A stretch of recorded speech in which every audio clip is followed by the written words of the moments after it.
mga ka-charing! Welcome back to my channel and welcome back to Carl Ivan Learns!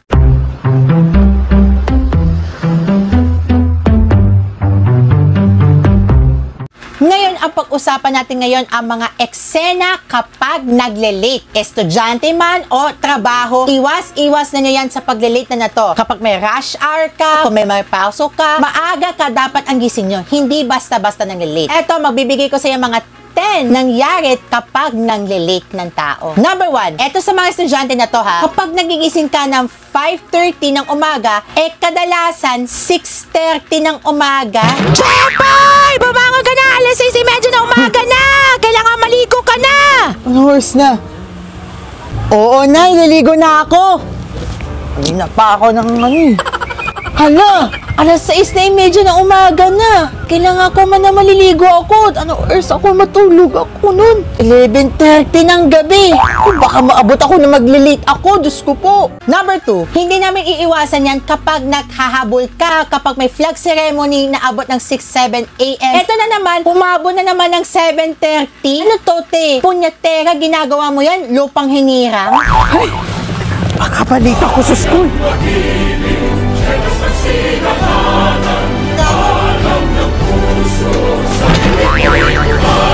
Number 3, hindi namin iiwasan kapag nalilate ka kapag umaabot ka ng 7:30 ng umaga. Ano naman, heavy traffic? Kapag simula ng pagpasok ng ginawa nyo, nagsastart na ang klase. Kaso lang, ang bagal din ang iyong late mo yan. Heavy traffic ang ginawa mo. Ito ang pasok niya, 7:30 ng umaga. Hala! 7 a.m. na! Kailangan papasok ko sa school!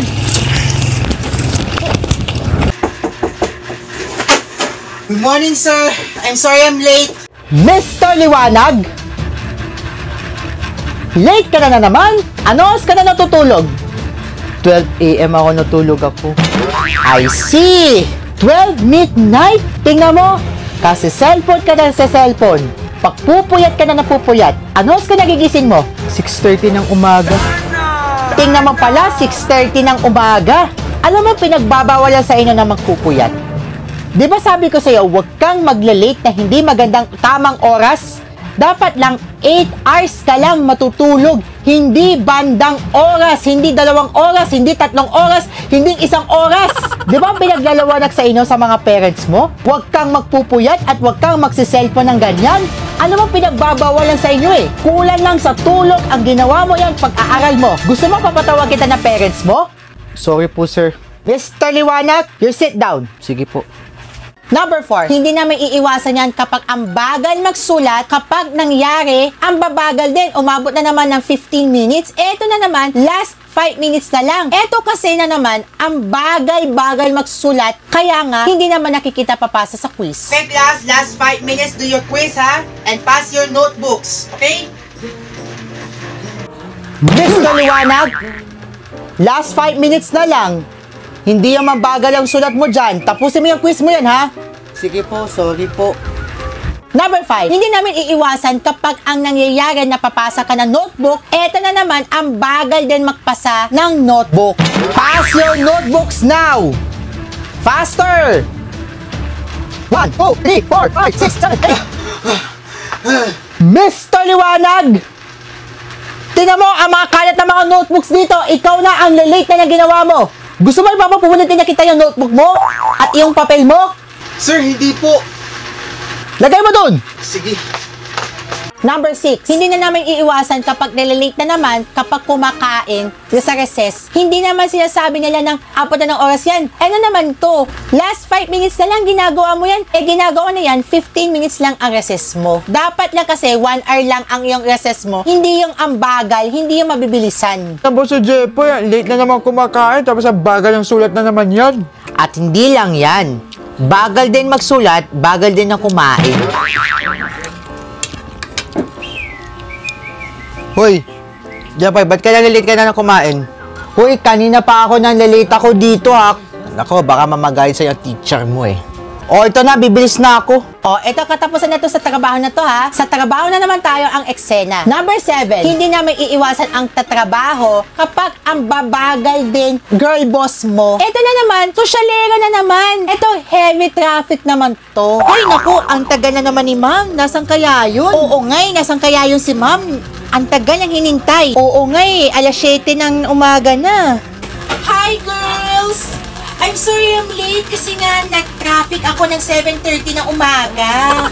Girl, kanina pa inaantay namin. Ang tagal na naman ng oras mo dyan sa pagtatrabaho mo para maabot ka. Okay naman. Magsisimula na ako mag-computer eh. Ano kaya yung busy natin for mom? Number 8, kapag iwasan na naman ang pag-late ang ginagawa ninyo, kapag late din papupunta ka sa party, hindi namin eksena ginawa natin sa party na to. I'm sure hindi na namin nakaka-relate. Number 9, hindi namin iiwasan yan ang kapag karanasan ng get ready with me, kapag ang bagay, kapag dumating ng taxi driver, ito naman si babae, habol na naman sa labas na kalsada. Nasa kaya si ma'am? Ang taga nihintay na alas 7 na umaga na oh. Ang haba ng oras ng pila dyan. Hay nako, nagpapaayos na naman ng damit, nagpapaayos na ng buhok at na yung makeup niya para pagpupunta naman sa party. Ay baka magpapaayos na ng buhok niya, nagme-makeup siya, at susutan na maganda naman pinagsusuot niya. Ay, hindi ko alam, baka dumating na dito. Hay nako, baka hinintay na naman ng alas 7:30 na. Hi girl! I'm sorry I'm late kasi nga abangan ng oras ko ng buhok ko, kaya pinapaayos ko ng hair and makeup ko. Ano oras na? 7:10 AM na. Kanina pa ninintay mo. Baka magagalit din yung boss mo. Hoy girl ha, hindi ganun to te ha. Tingnan mo, I like your outfit oh. Pang office lang to oh. Hoy girl, baka magagalit sa'yo boss mo. Ba't ganyang suot mo? Kasi baka hinintay sa'yo. Sige na, habang hinintay na natin ang taxi driver natin. Sige, bahala ka. Waiting na natin for taxi driver and then we'll have to go to office. Number 10, hindi na namin iiwasan yan. Nagbabasa ka na naman ng libro, magazine man. Eto naman, hindi naman late. Eto kasi kinukuha na naman ng files ng schedules na to. At eto naman si girl, mabagal din kapag nagtatrabaho. Hoy girl, kanina pa hintay na naman ni Mrs. Mendoza. Ano oras kaya siya pumunta dito? Ay nako, baka nihintay na naman Mrs. Mendoza. Ang oras na naman ng datingan ay alas 8 ng umaga. Ay baka nga na-traffic, TikTok, pagkain. Ayun na nga, baka maabot ang traffic nun. Good morning guys! Ay, sus. Girl, kanina pa hinintay namin. Ang tagal ng oras mo. Ano oras ka na dumating dito? Kanina pa hintay ng mga trabaho nyo eh. Tsaka na, magagaling sa'yo ng boss mo. Girl, ano ba naman kayo eh? 7:45 ng umaga, nandito ako. Ano ba kailangan gawinin natin? Ha? 7:45 AM ng umaga, dumating na siya dito? Hoy, ano ba kayo nakikipagmaritesan? Andito ako, oh! Eto, hindi na nakaka-relate na to. Number 11, hindi na namin iiwasan yan kapag dumating na siya ng 6 AM. Eto, ang boss niya, ang bagal. Ginawa na yan ng terror. Good morning, guys! Hoy! Ba't kaya naiiyak kayo? Hindi ba kaya masaya? Hindi ako late. Andito ako, oh. Alas 7 ng umaga na ako.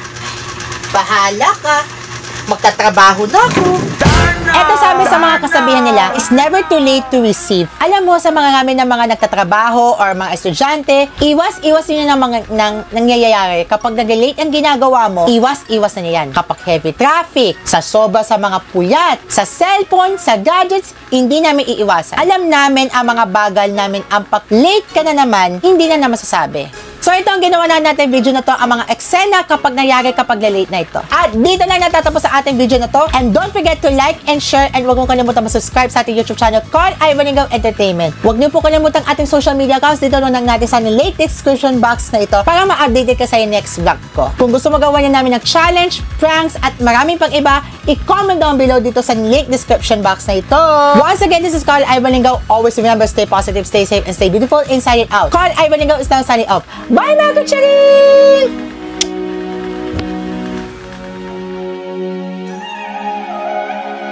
I got this feeling like it's starting now, starting now. I feel adventurous with you, and there is nothing that can hold us back, hold us back.